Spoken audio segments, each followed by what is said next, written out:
This is Steve Robbins. Welcome to the Get It Done Guys quick and dirty tips to work less and do more.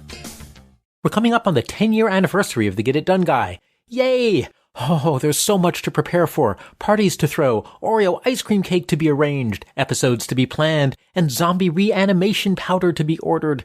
It's clearly time for a list. And as I pull out my handy-dandy paper to-do list, as you can read about in the episode on using a paper to-do list, I realize that in 10 years, we've explored some of the advanced ways of creating a to-do list, but we've never covered the basics. So today, that changes. A to-do list is a list of tasks to do, and by do, I mean take action. As we all recall from second grade grammar, where Mrs. Johnson used to terrify us into submission by threatening to conjugate our parts of speech or dangle our participles out the window, action words are verbs, and verbs belong in a to-do list. It's tempting to just jot down a to-do item that says, zombie reanimation powder. But then when you actually get to that to-do item, maybe hours or days or weeks later, you might not remember what you meant by that. Are you supposed to order more? Or maybe get rid of the 5 years past the expiration date that you have sitting on your shelf? Or maybe you're supposed to mix some up into a tasty smoothie to serve at funerals. The verb matters. So don't just write anniversary party, Oreo ice cream cake, episodes, zombie reanimation powder. Make sure that your tasks have verbs attached to them. Throw anniversary party, arrange Oreo ice cream cake, plan episodes, and order zombie reanimation powder. Now you'd think that arrange Oreo ice cream cake would be a great to-do item. It has a verb, it has a noun, and that noun is Oreo ice cream cake. What's not to love? Well, what's not to love is that arrange is too vague. Oreo ice cream cake can be ordered out. It can be prepared lovingly in your own ice cream maker. Even once it's on the table, arrange might mean moving it so the light hits it just so. And is arranging something that happens once? Or do you have to monitor it and keep making sure that the Oreo ice cream cake is presentable until the last delectable slice is gone?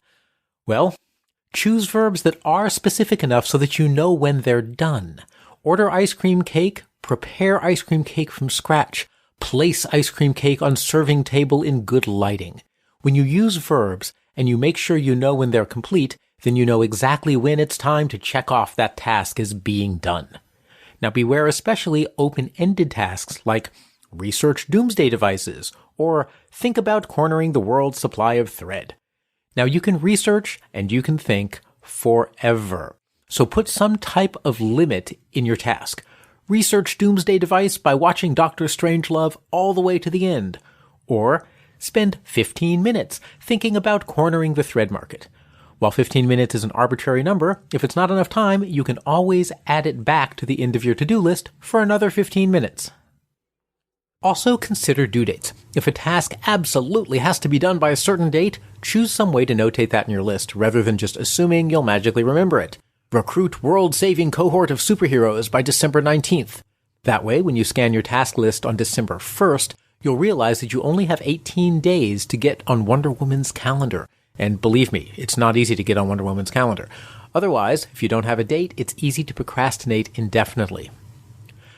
Now, a word about priorities. Some people record their priorities for each to-do item. Personally, I tend not to do that. My priorities change regularly depending on what's going on in my life and what's going on in my business, and some part of my brain does know what's important on any given day. So if you're like me, what works better is scanning my full task list daily and then pulling out the things that seem like top priorities on that particular day. Consider working little and often. You can even work on a top priority for just a little while if you want to, and then switch away from it and later switch back. Just re-add things to your list if you don't finish them. Some people process their list item by item and finish one item completely before moving on to the next. But you can also adopt productivity guru Mark Forster's approach of little and often. You only work on a task as much as you feel like, and then you cross it off your list, and if you didn't finish it, you just add it back to the end of the list. We've explored Mark's autofocus task handling system in a prior episode. It combines scanning and the little and often concept. He's working on a new way to work through a to-do list, however, and I will do an episode on that as soon as he releases it because he is a genius. Your list will grow. Prune it. One thing you can be sure of is your list will grow infinitely, always faster than you can strike things off it. Every now and then, review your list and remove anything that doesn't seem important anymore. Just keep in mind that you only have a certain amount of time and energy, and if you keep skipping some tasks in favor of others, it means that some part of your brain is very clear that the tasks that you're skipping can be dropped because, well, you won't get to them anyway. Welcome to being human. To-do lists are often the cornerstone of personal productivity. Give all of your to-do items verbs and nouns, both. Make sure they're specific enough so you know when you've completed them, and note down due dates and add priorities if that makes sense for you given your work style. Then, start working your list. You can use autofocus 4 or some other method that works for you. And pretty soon, your Oreo ice cream cake will be perfectly positioned on your 10th anniversary table, ready to share with all of your friends, reanimated or not. I'm Steve Robbins. Follow Get It Done Guy on Twitter and Facebook. Do you want great keynote speeches on productivity, living an extraordinary life, or entrepreneurship? Hire me. Find me at steverrobbins.com or join my personal mailing list by texting Get It Done to 33444. You'll also get a free copy of my secret book chapter on how to build relationships that help you succeed. Work less, do more, and have a great life.